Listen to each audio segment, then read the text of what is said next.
그러면 제121차 최고위원회 회의를 개최합니다. 1년 4개월 만에 국회와 대통령 간의 대화의 장이 다시 열렸다는 점에서 의미가 있다고 하겠습니다. 어제 회동의 주요 의제는 일본의 경제 보복 조치에 대한 대응이었습니다. 이번 회동을 통해서 일본의 경제 보복 조치의 부당성과 외교적 해결의 필요성에 정부와 여야의 공감대를 이룰 수 있었다는 점은 높이 평가할 성과입니다. 저는 한일 정상회담 개최와 전문성 있는 특사의 파견 등을 제안하였지만 구체적인 합의에 이르지는 못했습니다. 다만 제가 제안한 원국가적 비상협력기구의 설치가 합의가 된 것은 큰 성과라고 하겠습니다. 앞으로 구성될 비상협력기구가 위기 극복을 위한 정부와 여야의 초당적 협력과 특히 일본과 원활한 소통의 장이 되기를 기대합니다. 우리 정부와 국회가 모처럼 한마음이 되어 합의문을 발표할 만큼 일본 정부도 이제 사태를 엄중히 받아들여야 할 것입니다. 어제로 일본 정부가 우리 정부의 제3국 중재위원회에 대한 답변을 요구한 시한이 만료되었는데, 만약 일본 정부가 추가적인 보복 조치를 감행하거나 화이트리스트 국가에서 한국을 제외하는 일이 벌어진다면 우리 국민의 강력한 저항에 직면하게 될 것을 경고합니다. 일본 정부는 현재 경제 보복 조치를 즉시 철회하고 외교적 대화에 적극 임해줄 것을 촉구합니다. 그러나 어제 제가 말씀드렸듯이 우리도 일본이 방향을 전환할 계기를 만들어 주어야 합니다.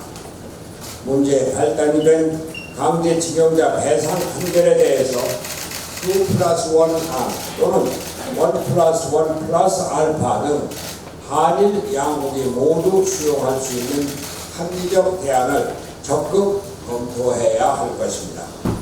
이미 일본 기업의 국내 자산에 대한 매각 절차가 착수된 만큼 문제 해결이 가능한 대안을 조속히 모색해야 할 필요가 있습니다.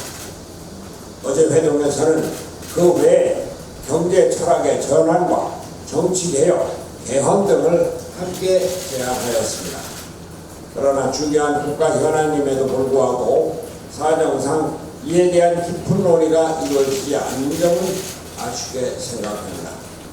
앞으로 명수회담이 정리화되어서 산적한 주요 현안에 대해서 정부와 여야가 통 크게 합의를 이뤄내고 국민의 힘을 하나로 모으는 계기가 되기를 희망합니다.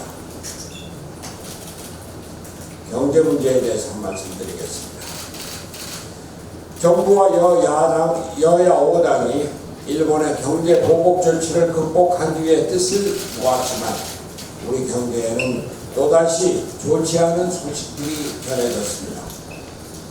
한국은행 금융통화위원회가 어제 열린 통화정책 방향 결정 회의에서 기준금리를 0.25%포인트 인하한 1.50%로 결정을 하고 또 올해 경제 성장 전망치를 기존의 2.5%에서 2.2%로 대폭 하향 조정했습니다.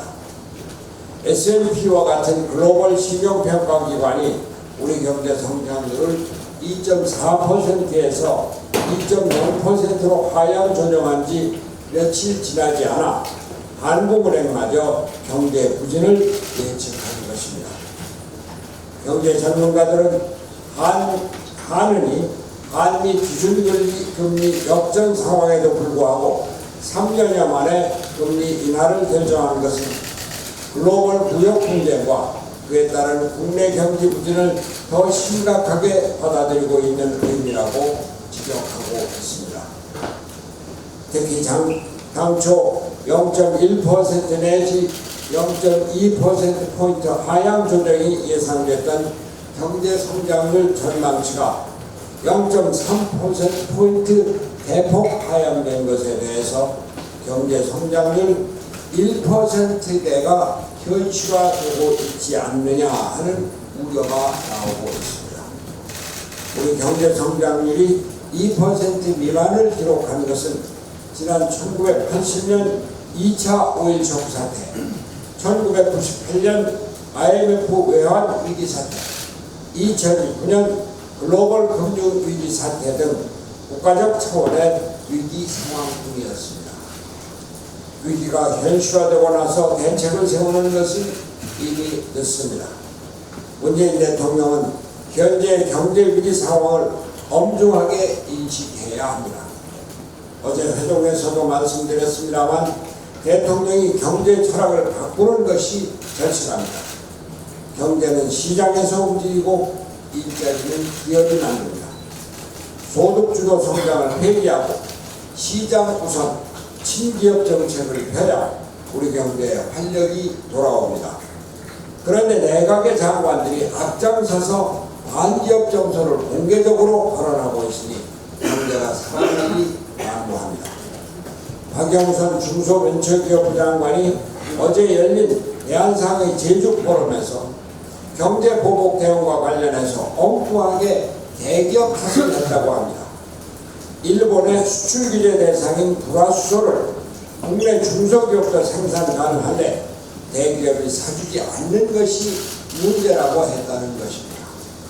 이에 대해서 같은 포럼에 참석한 최태원 SK그룹 회장이 국내 생산 불화수소는 공정에 맞는 디테일에 들어가지 못하고 있다 하고 즉각 안박하고 나섰습니다.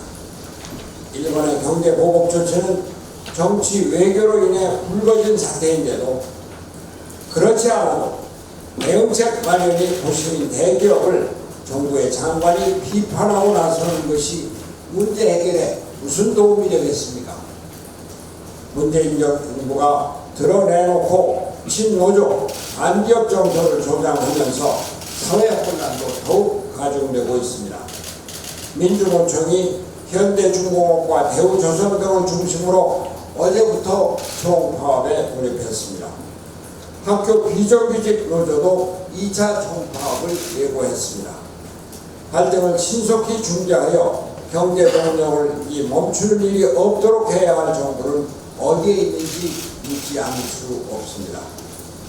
청와대 소속의 옥상옥 각종 위원회와 일자리 수사과 같은 불필요한 직책을 폐지하고 시장이 믿고 따를 수 있는 경제 경륜가를 경제부총리로 임명하여 경제를 실제로 지휘하도록 하는 것이 경제 철학 전환의 출발점이 될 것입니다. 저성장과 장기 경기 침체에 대한 우려가 현실화되지 않도록 지금이라도 행동에 나서줄 것을 다시 한번 문재인 대통령에게 간곡히 호소합니다.